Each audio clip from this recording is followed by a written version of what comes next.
நீங்கள் தவறவிட்ட எபிசோடுகளை இப்பொழுதே காணுங்கள் உங்கள் Tandivan.com மற்றும் Tandivan யூடியூப் சேனலில்.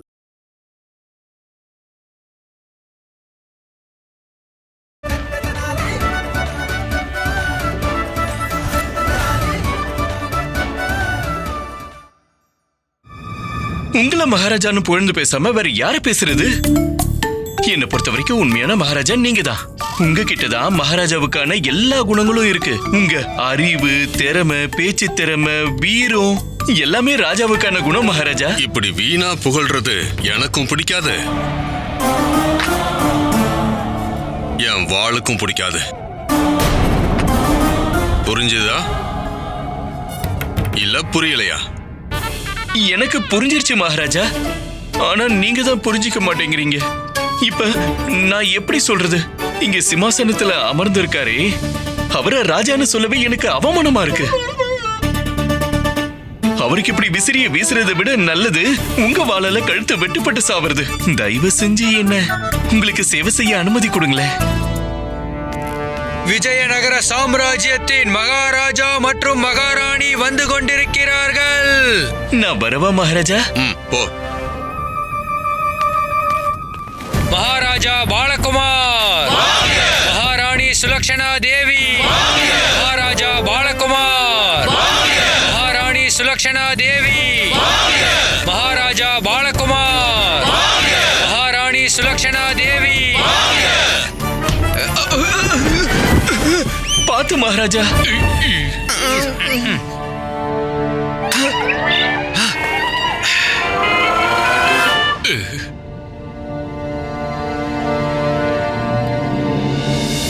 இன்னைக்கான சபையை ஆரம்பிக்கலாம்.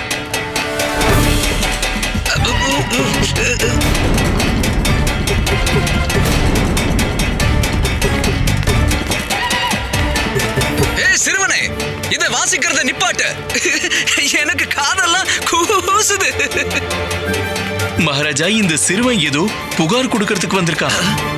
முதல்ல இப்படி தட்டுறத நிறுத்து. யார் நீ? என்ன வேணும்? உங்ககிட்ட ஏன் சொல்லணும்? மகாராஜா நீங்களா இல்ல அவரா? ஏய்,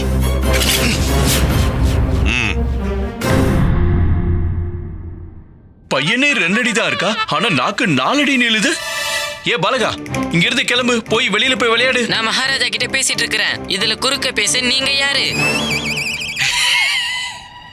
நான் யாரா? அடே, நான் யாருன்னு கேக்குறியே, நீ யாரு? பாஸ்கர், அமைதியாரு. சொல்லு சிறுவனே, உனக்கு என்ன பிரச்சனை? ரொம்ப நன்றி. அறுவடையில ஏற்பட்ட நஷ்டத்தால எங்க அப்பாவால இந்த வருஷம் வரி கட்ட முடியல. ஆனா மகாராஜாவோட வீரர்கள் எங்க வயலையும் வீட்டையும் எரிச்சிட்டாங்க. என்னது? வரி கட்டலன்னா அப்படிதானே பண்ணுவாங்க. என்ன மகாராஜா?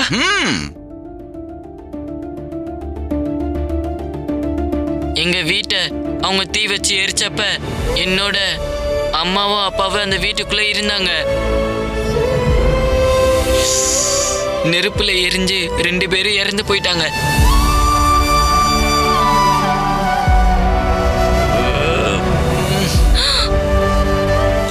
ஈஸ்வரா, அச்சச்சோ, இது ரொம்ப வருத்தமான விஷயமாச்சு. சிறுவனே, உன்னோட குடும்பத்துக்கு நடந்த விஷயத்தை கேட்டதும் எனக்கு ரொம்ப ரொம்ப வருத்தமா இருக்கு. ஆனா இப்ப நீ இங்க எதுக்காக வந்திருக்க? நான் இங்க நீதி கேட்டு வந்திருக்கிறேன். எனக்கு நீதி வேணும், எனக்கு நீதி வேணுங்க, நீதி வேணும். இங்க பாரு சிறுவனே, நடந்தது என்னமோ நடந்து முடிஞ்சிருச்சு. எனக்கும் கவலையாதான் இருக்கு. இப்ப இதுக்கு நீதி வழங்க நான் என்ன பண்ண முடியும் சொல்லு? நீதி வழங்க 2 வழிதான் இருக்கு. அது என் மனசுல இருக்கு. அதை நிறைவேற்றினாதான் என் மனசு சாந்தமடையும். சரி சொல்லு, அது என்ன வழி? ஒண்ணு எங்க அப்பா அம்மாவோட உயிரை எனக்கு திருப்பி கொடுத்துருங்க, இல்லனா உங்களோட உயிரை கொடுங்க. நீ என்ன சொன்ன?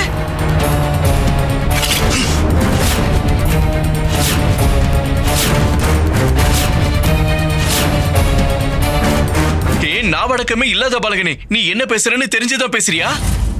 மகா மந்திரிக்கு மட்டும் கோவம் வந்துச்சுன்னா அதுக்கப்புறம் உன்ன அத கொடு.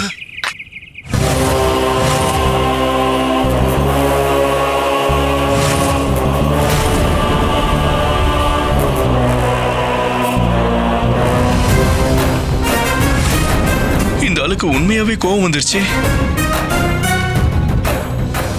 மகாராஜா அவர் தடுங்க, இல்லனா அந்த சிறுவன் அவர் கொன்னுட்டாருனா பெரிய அசம்பாவிதம் ஆயிடும். மொத்த பிரஜைகளும் உங்களுக்கு எதிராயிடுவாங்க மகாராஜா. அப்புறம் நீங்க அரச பதவியை விட்டுட்டு ஓடிதான் போகணும். அவரை தடுங்க.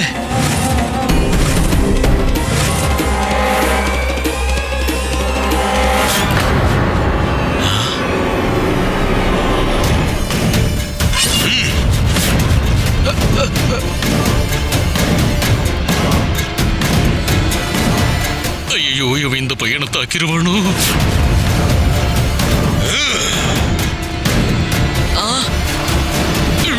நிறுத்துங்க மந்திரியாரே.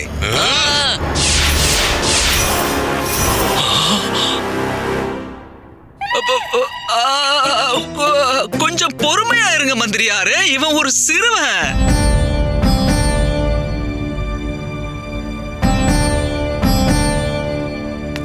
ஏ சிறுவனே, இங்க பாரு, நீ ரொம்ப சின்ன பையன், அதனால நான் உன்னை மன்னிச்சு விட்டுடுறேன்.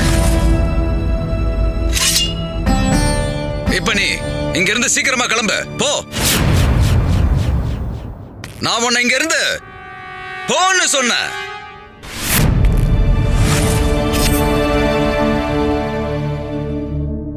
பாத்தீங்களா, எல்லாரும் பாத்தீங்களா? நான் நீதி கேட்டு வந்தா இவங்க எனக்கு மன்னிப்பு கொடுக்கறாங்க. இதுதான் விஜயநகர சாம்ராஜ்யமா? நீதி நிறைஞ்ச நாடுன்னு இதைத்தான் சொன்னாங்களா? ஆனா இன்னைக்கு நீதிக்கு பதிலா இங்க அநீதி நடக்குது. ஆமா, அநீதி தான் நடக்குது. இப்ப என்ன பண்ணுவ? இங்க இருந்து கிளம்பு. உன்ன என்ன நீ பெரிய புத்திசாலி நினைச்சிட்டு இருக்கியா? இரு, நான் யாருன்னு காட்டுறேன்.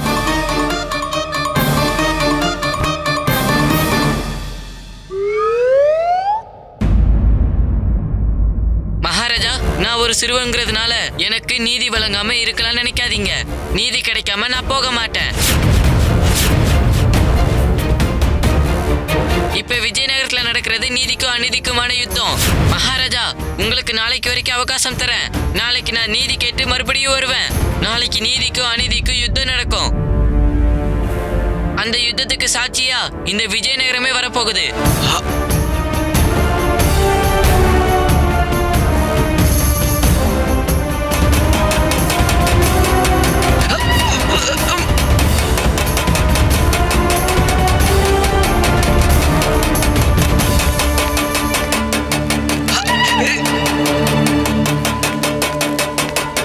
இன்றைய சபை இதோட முடிவடையுது.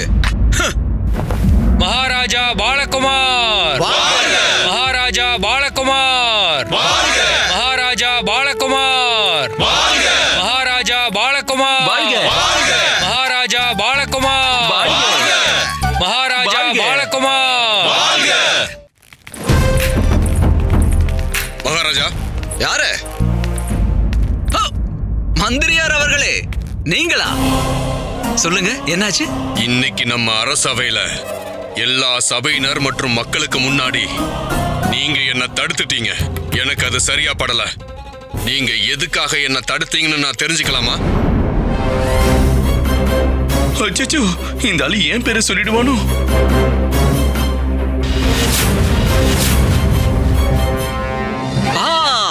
என் மனசுல திடீர்னு ஒரு எண்ணம் வந்துச்சு.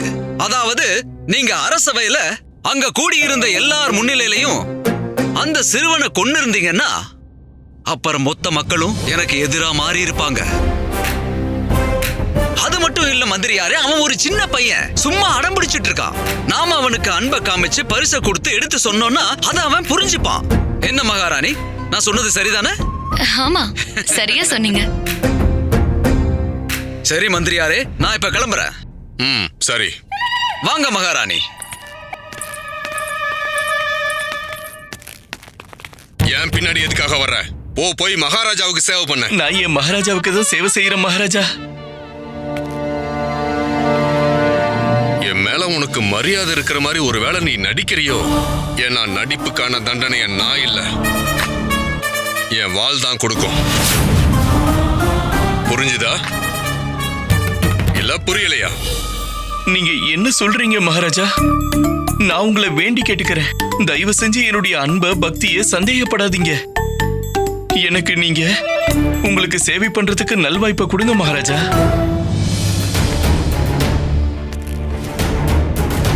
ஆகட்டும், இன்னையிலிருந்து நீ என் கூடவே இருக்கலாம். நாளைக்கு அரண்மனைக்கு வந்துரு. அப்படியே பண்ற மகாராஜா. மகாராஜா வாழ்க, மகாராஜா வாழ்க, மகாராஜா வாழ்க, மகாராஜா வாழ்க, மகாராஜா வாழ்க. உனக்கு வெக்கமா இல்லையா?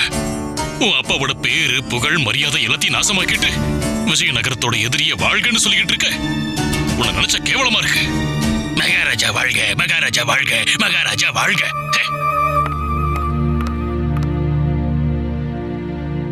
தாத்தா, நீங்க என்ன தப்பா புரிஞ்சுக்கோங்க இல்ல தப்பா பேசுங்க. காலம் உங்களுக்கு எல்லாத்தையும் புரிய வைக்கும். ஆனா இன்னைக்கு அரசவையில நடந்த சம்பவம் விஜயநகரம் முழுக்க இந்நேரம் காட்டு தீ மாதிரி பரவி இருக்குமே.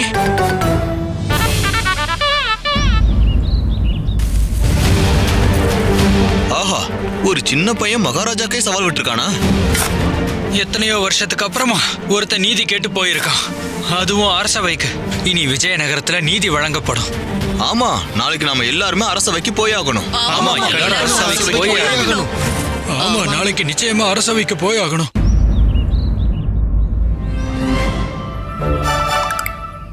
அச்சோ, தப்பு நடந்து போச்சு, மன்னிச்சிட்டு, தெரியாம நடந்து போச்சு. உங்க தப்பு என் உயிரை பறிச்சிருக்குமே. இங்க ஒண்ணு பேசுறீங்க, அரசவையில வேற மாதிரி பேசுறீங்க. தோப்புக்காரனை போட்டுக்கிட்டே தான் இருக்கணும். அதான் போட்டுக்கிட்டு தானே இருக்கேன். இங்க பாரு, நான் செஞ்ச வேலையால நீ பிரச்சனையில மாட்டிக்க பார்த்து நான் ஒத்துக்கிறேன். ஆனா உன்னை பிரச்சனையில இருந்து காப்பாத்தினவனும் நான் தானே. பிரச்சனையில இருந்து காப்பாத்துனீங்களா? நீங்களே மாட்டி விட்டுட்டு அதுக்கப்புறம்? இங்க பாரு, நான் வேணும்னு தான் அப்படி பண்ணேன். இல்லனா உங்களுக்கு என் மேல சந்தேகம் வந்திருக்கும். அப்ப இதெல்லாம் முதல்லயே என்கிட்ட சொல்லிருக்கணும்ல. நான் ஒரு சின்ன பையன், இதெல்லாம் எனக்கு எப்படி புரியும்? ஐயோ பெரிய அண்ணா, என்ன மன்னிச்சிடு. நான் தப்பு பண்ணிட்டேன், என்ன மன்னிச்சிடு, என்ன மன்னிச்சிடு. ஹே, மன்னிச்சிட்ட.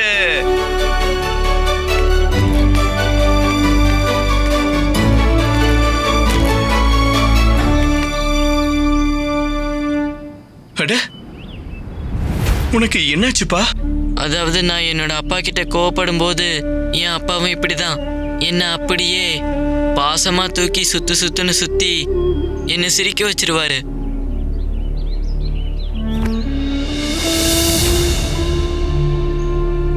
எனக்கு உன்னோட வலி புரியுதுப்பா.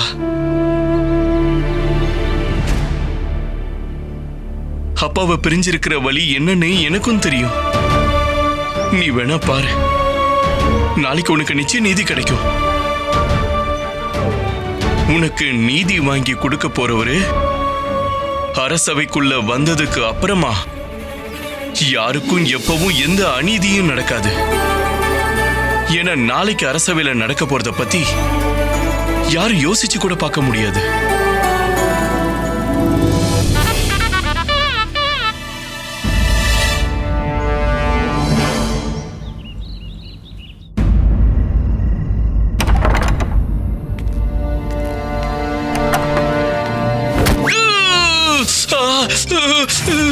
பெண்கள் வீரன் நிறைஞ்சவங்கன்னு கேள்விப்பட்டிருக்கேன்.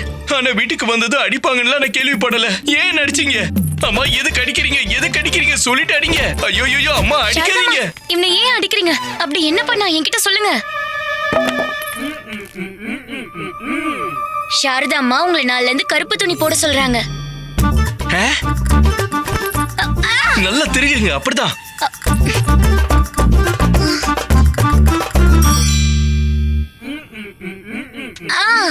சாரதா அம்மா, நீங்க ஏன் கெட்டவங்களுக்கு சேவை பண்றீங்கன்னு கேக்குறாங்க.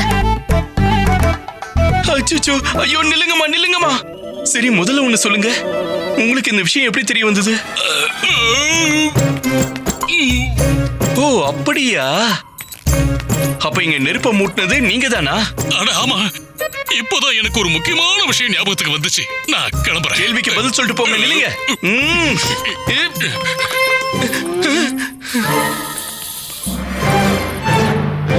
என்னமோ ஆயிடுச்சு.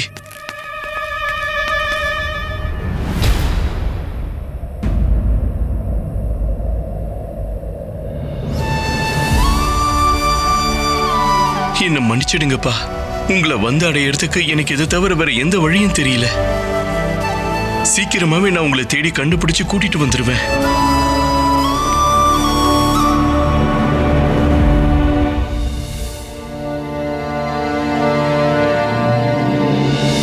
மகாராஜா பாலகுமார் வந்து கொண்டிருக்கிறார்.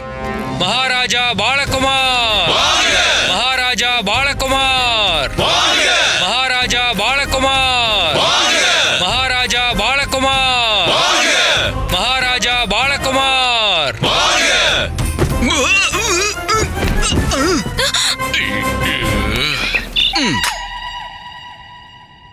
இவனுக்கு நிக்கதான் தெரியல, நடக்கதான் தெரியலன்னா ஒழுங்கா உட்கார கூட தெரியல.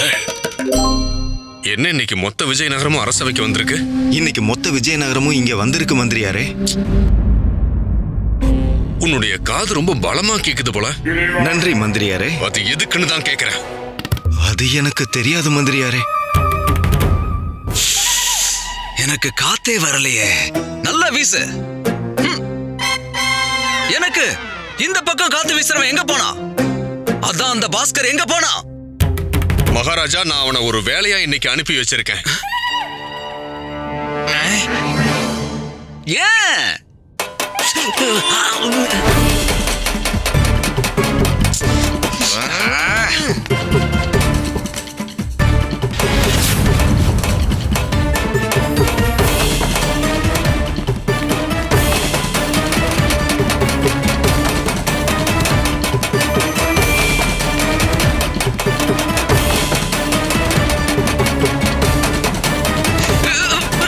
சிறுவனை, நீ தட்டுறத முத நிறுத்து. இத கேட்கும் போது என் காது ஒரு மாதிரி வலிக்குது. தயவு செய்து தட்டுறத நிறுத்து. மகாராஜா, உங்களுக்கு எல்லாம் ஞாபகம் இருக்குல்ல, இன்னைக்கு நான் இங்க நீதி கேட்டு வந்திருக்கிறேன்.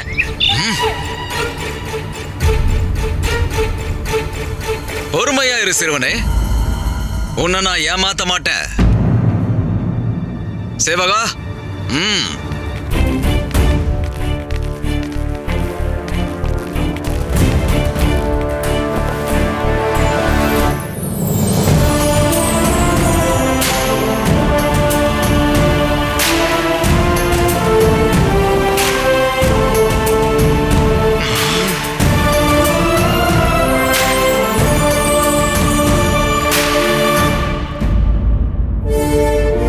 என்ன பாக்குற சிறுவனே? இது எல்லாம் உனக்கு தான். என்னால உனக்கு இறந்து போன உங்க அப்பா அம்மாவை தர முடியாது. ஆனா உன்னுடைய மத்த எல்லா தேவையையும் நான் பூர்த்தி பண்றேன்.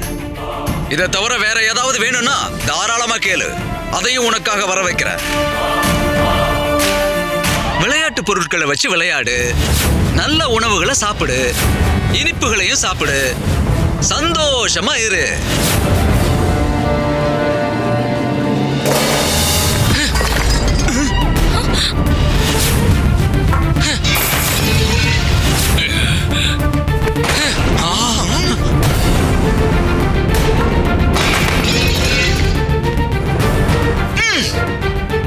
விளையாட்டு பொருட்களை வச்சுக்கிட்டு நான் மகிழ்ச்சியா இருக்கணுமா? உணவு பண்டங்களை பார்த்ததும் எல்லாத்தையும் மறந்துடணுமா? நீங்க கொடுக்கிற இந்த தங்க நாணயங்களுக்காக நான் எங்க அப்பா அம்மாவை மறந்துடணுமா? எனக்கு இதெல்லாம் ஒண்ணு தேவையில்ல. எனக்கு எங்க அப்பா அம்மா இறந்ததுக்கு நீதி வேணும், அவ்வளவுதான். ஒண்ணு எனக்கு இறந்து போன எங்க அப்பா அம்மாவோட உயிரை திருப்பி கொடுங்க, இல்லைன்னா உங்களோட உயிரை எனக்கு கொடுங்க. சிறுவனே,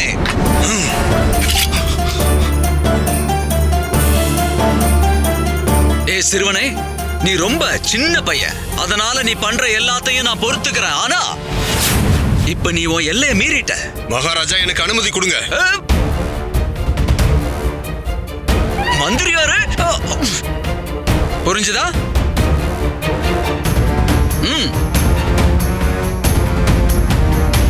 எல்லாரும் ஏன் அமைதியா இருக்கீங்க? இங்க அநீதி நடக்குது, யாரும் எதுவும் பேச மாட்டேங்கிறீங்க.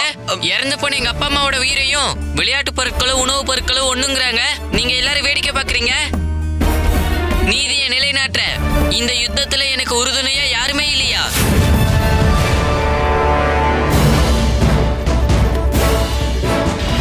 அநீதிக்கு எதிரா இங்க போராடுறதுக்கு யாருமே இல்லையா என்ன?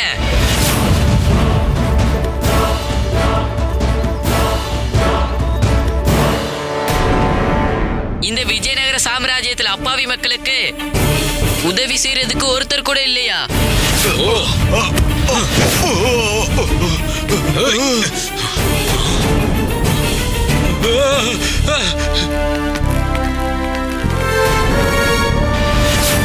எங்க அப்பா எனக்கு சொல்லி கொடுத்திருக்காரு, ஒரு காலத்துல இந்த அரசவையில ஒருத்தர் இருந்தாராம்.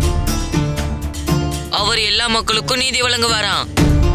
அவரு பலவீனமானவங்களுக்கும் உதவியற்றவங்களுக்கும் உதவி செஞ்சாராம். அவர் எங்க போயிட்டாரு? அவர் இப்ப எங்க இருக்காரு? இனி எனக்கு யாரு நீதி வழங்குவா?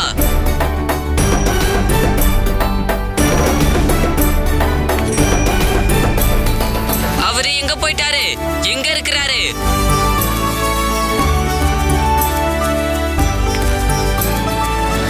மகாராஜா மகாராஜா,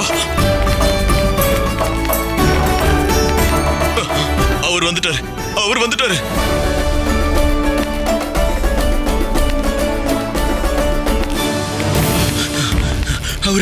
அவரு வராரு. அவர் இங்கதான் வந்துகிட்டு இருக்காரு. அட, யார் வந்துகிட்டு இருக்காங்க? நீ யார பத்தி சொல்லிக்கிட்டு இருக்க?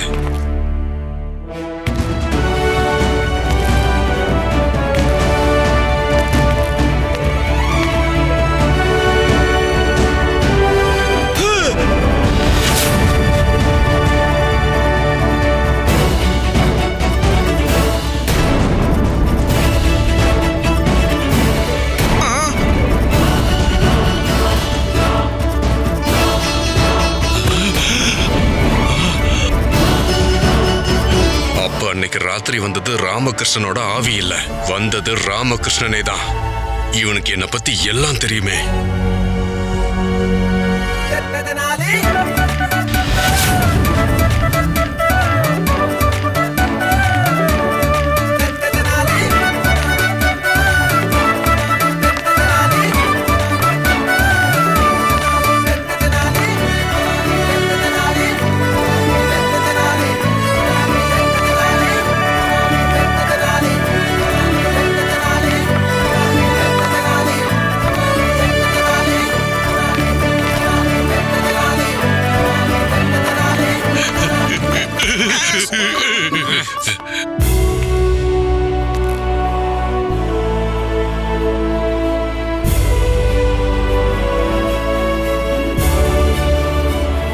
நான் தான் சொன்னல, நான் நேத்தை பண்டிதர் ராமகிருஷ்ணரை பார்த்தேன்னு. பண்டிதர் ராமகிருஷ்ணா, பண்டிதர் ராமகிருஷ்ணரே வணக்கம். வாங்க வாங்க.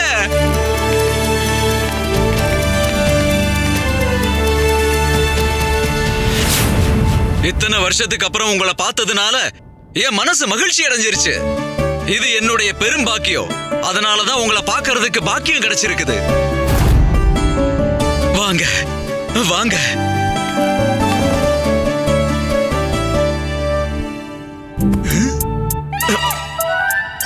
மகாராஜா, அதாவது முன்னாள் மகாராஜா கிருஷ்ணதேவராயர் உங்க கூட வரலையா? ஏன்னா நீங்க அவரு பின்னாடியே தானே போனீங்க. எங்க முன்னாள் மகாராஜா? ஆமா, நான் அவர் பின்னாடியே தான் போனேன். ஆனா நான் அவர் அடையறதுக்கு முன்னாடியே யாரோ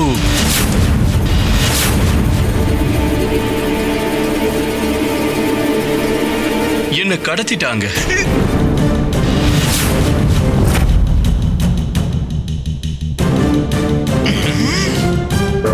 அப்புறம் என்னை 20 வருஷம் கைது பண்ணி சிறைச்சாலையில வச்சிருந்தாங்க. உங்களை கைது பண்ணது யாரு சொல்லுங்க.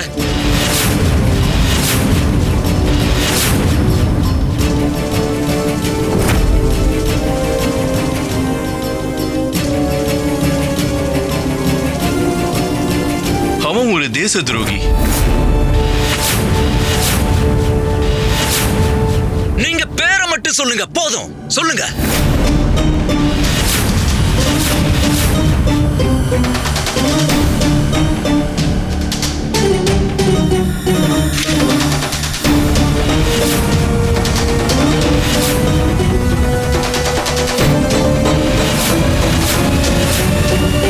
ஞாபகம் இல்ல மகாராஜா.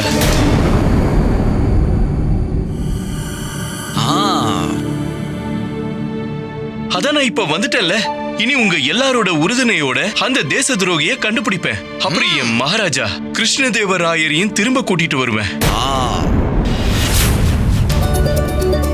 பண்டிதர் ராமகிருஷ்ணர், பண்டிதர் ராமகிருஷ்ணர், பண்டிதர் ராமகிருஷ்ணர், பண்டிதர் ராமகிருஷ்ணர், பண்டிதர் ராமகிருஷ்ணர், பண்டிதர் ராமகிருஷ்ணர், பண்டிதர் ராமகிருஷ்ணர், பண்டிதர் ராமகிருஷ்ணர். வாங்க, உங்களுக்கு நான் என் மகாராணியை அறிமுகப்படுத்துறேன். இவங்க தான் என்னுடைய மகாராணி சுலக்ஷனா தேவி. சுலக்ஷனா தேவி இவர் விஜயநகர சாம்ராஜ்யத்தோட மகா வித்வான், மகா புத்திசாலி, மாபெரும் பண்டிதர், பண்டிதர் ராமகிருஷ்ணர் அவர்கள். உங்களை பத்தி நான் நிறைய கேள்விப்பட்டிருக்கேன். உங்களை தெரியாதவங்க யாராவது இருப்பாங்களா? இவரை அறிமுகப்படுத்த மறந்துட்டேனே. இவர் தான் கைகாலா அவர்கள், எங்களுடைய மகா மந்திரியார். பெருந்துரோகி, ராஜ துரோகி. இங்க பாருங்க, நீங்க போனதுக்கு அப்புறம், மகாராஜா கிருஷ்ணதேவராயர் போனதுக்கு அப்புறம் இவர்தான் பொறுப்பா என்ன பாத்துக்கிட்டாரு, இந்த ராஜ்யத்தையும் பாத்துக்கிட்டாரு. எங்களுடைய மகா மந்திரி.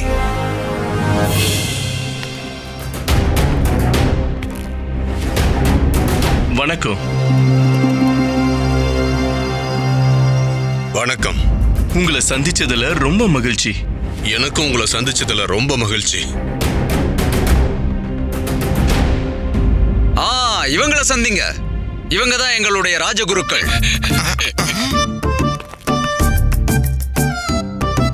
தனி ஐயா அவர்கள் மற்றும் மணி ஐயா அவர்கள்.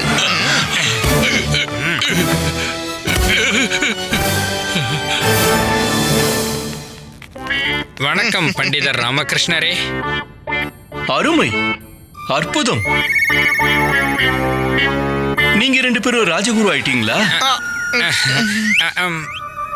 இது ரொம்ப நல்ல விஷயமாச்சே. இந்த இயற்கையோட நியதியே மாற்றம் தானே. ராஜகுரு தத்தாச்சாரியாருக்கும் இப்ப வயசாயிருக்கும். என்னது, எனக்கு வயசாயிருச்சு. பண்டிதர் ராமகிருஷ்ணர் திரும்ப வந்ததை கொண்டாட மிகப்பெரிய விழாவுக்கு ஏற்பாடு பண்ணுங்க.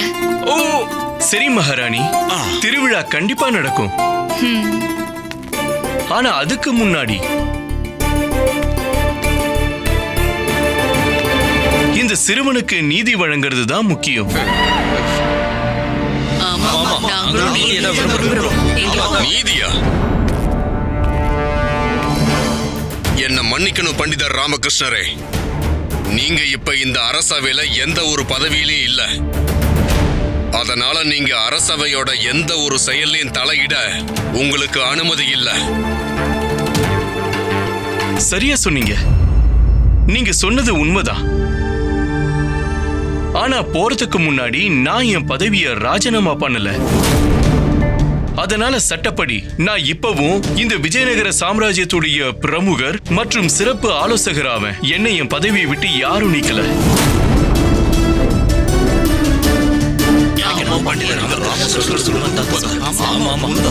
மகாராஜா, நான் இந்த நாட்டோட உண்மையான சேவகன்.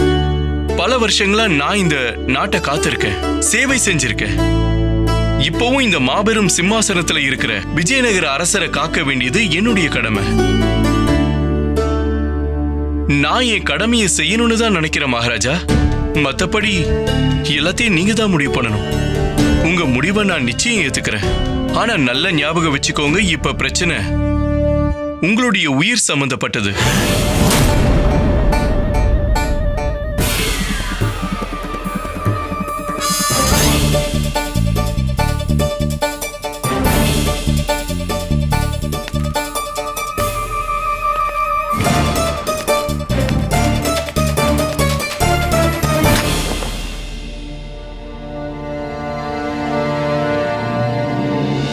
பண்டிதர் ராமகிருஷ்ணர் அவர்களே.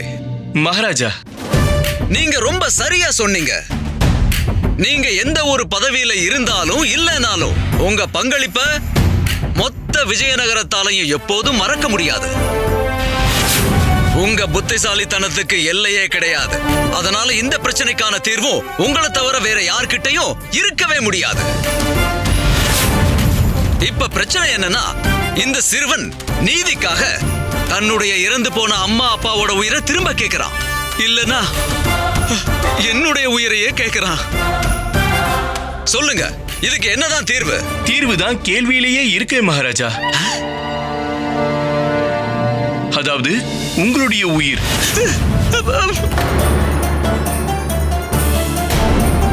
என்ன நீங்க? அதுக்கு வாய்ப்பே இல்ல. ஏன்னா நீதி சாஸ்திரப்படி ஒரு மகாராஜாவுக்கு மரண தண்டனை அளிக்கப்பட முடியாது. அப்புறம் எப்படி எனக்கு நீதி கிடைக்கும்? என்ன நீதி பாலகா? உன்னுடைய அம்மா அப்பாவுடைய மரணத்துக்கும் மகாராஜாவுக்கும் எந்த சம்பந்தமும் இல்ல. இது உன்னுடைய தலைவிதி.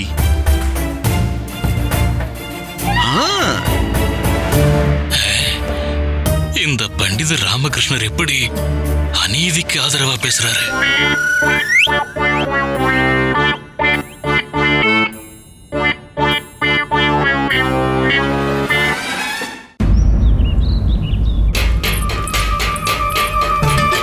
இந்த எலிங்க எவ்வளவு அட்டகாசம் பண்ணுது.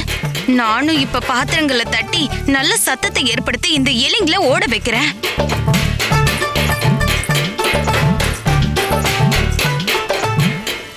சாரதம்மா, நீங்க ஏன் இதை தட்டிட்டு இருக்கீங்க?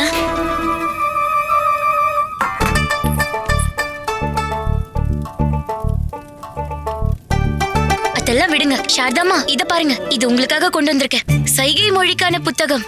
இந்த புத்தகம் மூலமா நான் உங்களுக்கு சைகை மொழியில எப்படி பேசுறதுன்னு கத்து தரேன்.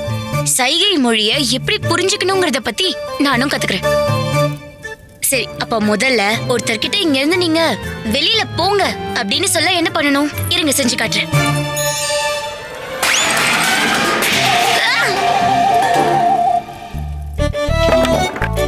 தூக்கு தூக்கு. இதுக்கு மேல இவளால பிரச்சனை வர்றதுக்கு முன்னாடி முதல்ல இவளை இங்க இருந்து தூக்கு. ஆமா சாரதாம்மா, அதேதான். சரிதான் சரிதான், அதேதான். நீங்க என்னையா வீட்டை விட்டு வெளியே போக சொல்றீங்க?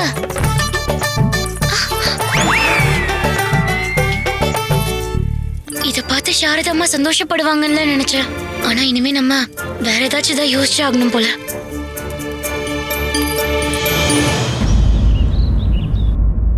பாரு, வீரர்கள் உன்னுடைய வீட்டுக்கு நெருப்பு வச்ச நேரத்துல அதிர்ஷ்டம் உன் பக்கம் இருந்திருந்தா உன்னுடைய அப்பா அம்மா வீட்லயே இருந்திருக்க மாட்டாங்க. ஆனா உன் அப்பாவும் அம்மாவும் அங்கதான் இருந்தாங்க. அப்படி உன்னுடைய அம்மாவும் அப்பாவும் வீட்டுல இருந்ததுனால அவங்க 2 பேரும் மரணம் அடைஞ்சிட்டாங்க. தனிமணி, நீங்க 2 பேரும் ராஜகுரு, நீங்க ஏன் அமைதியா இருக்கீங்க? சரி, பரவாயில்ல, நீங்க அமைதியாவே இருங்க. ஆனா நான் அமைதியா இருக்க மாட்டேன். நான் கண்டிப்பா பேசுவேன். இத பாருங்க பண்டிதர்,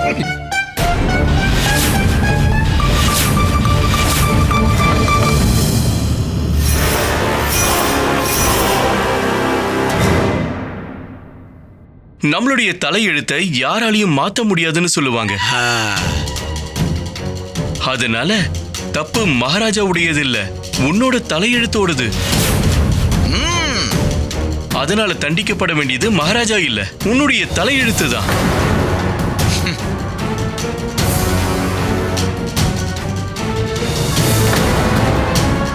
என்னது சிறைச்சாலையில இருந்ததுனால பண்டிதர் ராமகிருஷ்ணரோட புத்தியும் மழுங்கி போயிடுச்சா என்ன? இன்னைக்கு நீ தனியா இருக்கிறதுக்கும் காரணம் உன்னுடைய தலையெழுத்து தான். அதனால எல்லாத்தையும் உன் தலையெழுத்துக்கிட்டயே விட்டுறணும்.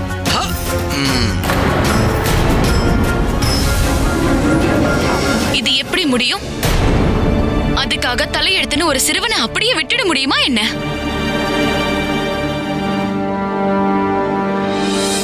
ஆமா பண்டிதர் ராமகிருஷ்ணரே, மகாராணி சொல்றது சரிதான். ஏற்கனவே இந்த பையனோட அம்மா அப்பா இறந்து போயிட்டாங்க. அதுல எப்படி நீங்க தலையெழுத்துப்படி நடக்கட்டும்னு விட்டுட்டா அது எப்படி முறையாகும்? அப்ப எது முறை மகாராஜா? நீங்களே சொல்லுங்களேன். இந்த பையனுடைய தலையெழுத்தையே மாத்துறது தானே முறையாகும்.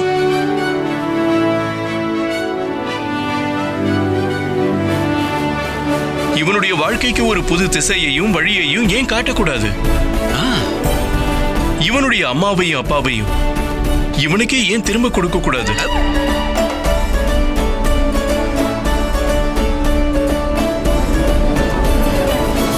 இது எப்படி சாத்தியமாகும் மகாராஜா? பண்டிதர் ராமகிருஷ்ணா, நீங்க பேரறிவும் மகா ஞானமும் நிறைந்த ஒரு பெரிய புத்திசாலின்னு நினைச்சேன். ஆனா நீங்க அறியாமைங்கிற கடல்ல மூழ்கி இருக்கீங்களே. மகாராஜா, இவரை விசாரிக்க சொன்னது எனக்கு பெரிய தப்புன்னு தோணுது. சிறுவனே, நீ கிளம்பு. உனக்கு இங்க என்ன கிடைக்கணுமோ அது கிடைச்சிருச்சு. அதனால நீ ஒழுங்காங்கிறது போயிடு. புரிஞ்சுதா இல்ல புரியலையா?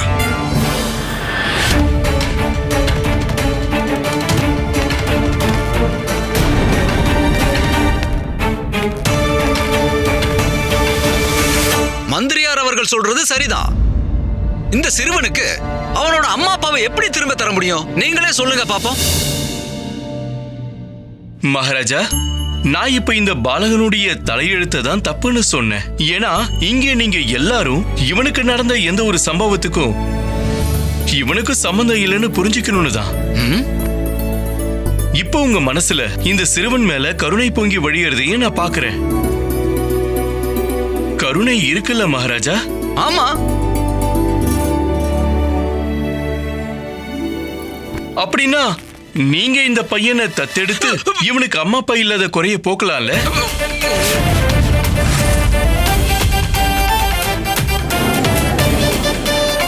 பண்டிதரே, நீங்க மகாராஜா, பெத்தெடுக்கிற அம்மா அப்பாவை விட தத்தெடுக்கிற அம்மா அப்பா தான் ரொம்ப ரொம்ப பெரியவங்க.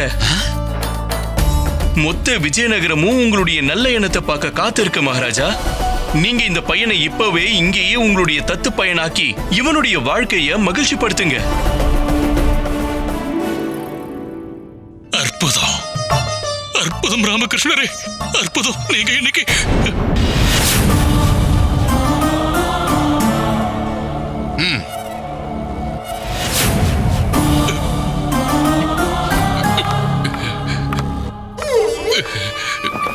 இந்த கெட்ட எண்ணம் பிடிச்சவ நல்லதே நடக்க விட மாட்டானே. சரியான நேரம் வரும்போது இவனுக்கு ஒரு பாடம் புகட்டுவேன். மகாராஜா, நம்ம நாட்டுல குறைஞ்சது 200-300 ஆதரவற்ற குழந்தைகளாவது இருக்கும். ஒவ்வொரு குழந்தையும் நீங்க தத்தெடுப்பீங்களா? உங்களுடைய மகா மந்திரி ரொம்ப பெரிய புத்திசாலி மகாராஜா. இவர் சொன்னது சரிதான். பண்டிதர் ராமகிருஷ்ணரே, நீங்களே சொல்லுங்க, நான் எப்படி இவ்வளவு குழந்தைகளை வளர்ப்பு மகளாவோ மகனாவோ எப்படி வளர்க்க முடியும்? நீங்க சொன்னது சரிதான் மகாராஜா. ஆமா. ஆனா இந்த குழந்தைய தத்தெடுக்க வேண்டியது உங்களுடைய கடமை. ஏன்னா இவனுடைய அம்மா அப்பாவுடைய மரணம் அரசுடைய இரக்கமற்ற தன்மையால நடந்தது. அது மட்டும் இல்ல, உங்க பிரஜைகளும் இததான் விரும்புறாங்க. இதுதான் சரியானது. பண்டிதர் ராமகிருஷ்ணர், பண்டிதர் ராமகிருஷ்ணர், பண்டிதர் ராமகிருஷ்ணர். என்ன பொறுத்த வரைக்கும் இது நல்ல முடிவுதான்.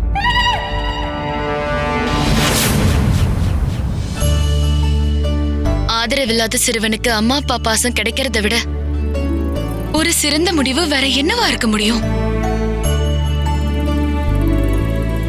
சரிதானே மகாராஜா?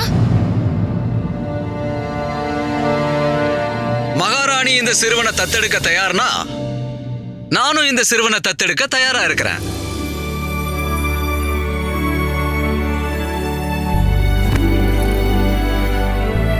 என் அரசோட இரக்கமற்ற தன்மையால ஏற்பட்ட தவிர இனிமேல் இந்த சிறுவன் சுமக்க தேவையில்லை.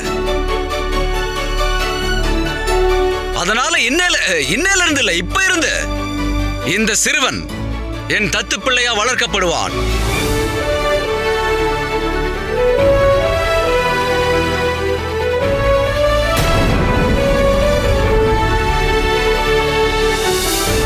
வா மகனே. பண்டிதர் ராமகிருஷ்ணர், பண்டிதர் ராமகிருஷ்ணர், பண்டிதர் ராமகிருஷ்ணர். அப்படி சொல்லாத சிறுவனே, சொல்லு. மகாராஜா பாலகுமார், மகாராஜா பாலகுமார், மகாராஜா பாலகுமார்.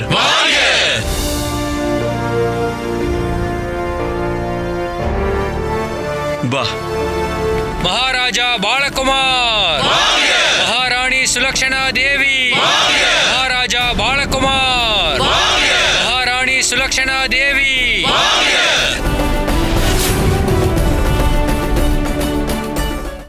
பண்டிதர் ராமகிருஷ்ணரே, உங்ககிட்ட ஒன்னு சொல்லணும். சொல்லுங்க மகாராஜா. நான் இந்த சிம்மாசனத்துல அமர்ந்ததுல இருந்து முதல் முறையா இப்படி நடந்திருக்கு. இன்னைக்கு எல்லா மக்களும் மனசார என்னை இப்படி வாழ்த்தி இருக்காங்க.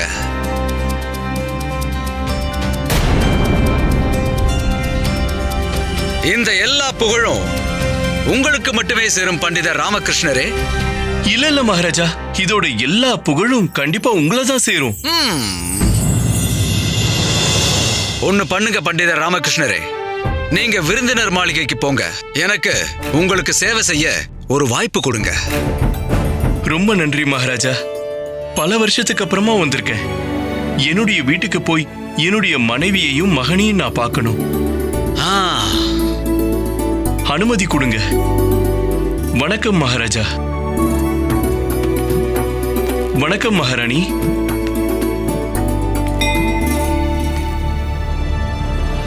வணக்கம் மகாமந்திரி. கை காலா இப்பதான் நான் என்னுடைய ஆட்டத்தையே ஆரம்பிச்சிருக்கேன். இனி இந்த ஆட்டத்துடைய போக்க என் பக்கம் நான் எப்படி திருப்புறன்னு மட்டும் பாரு. புரிஞ்சுதா இல்ல புரியலையா?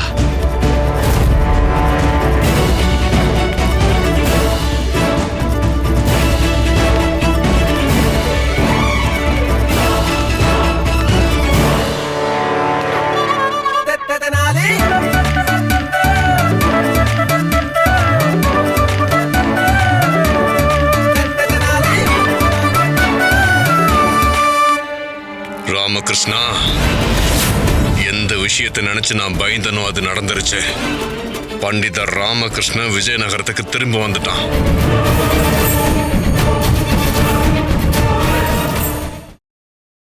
Catch us on TV, Tandivan.com, Facebook and YouTube.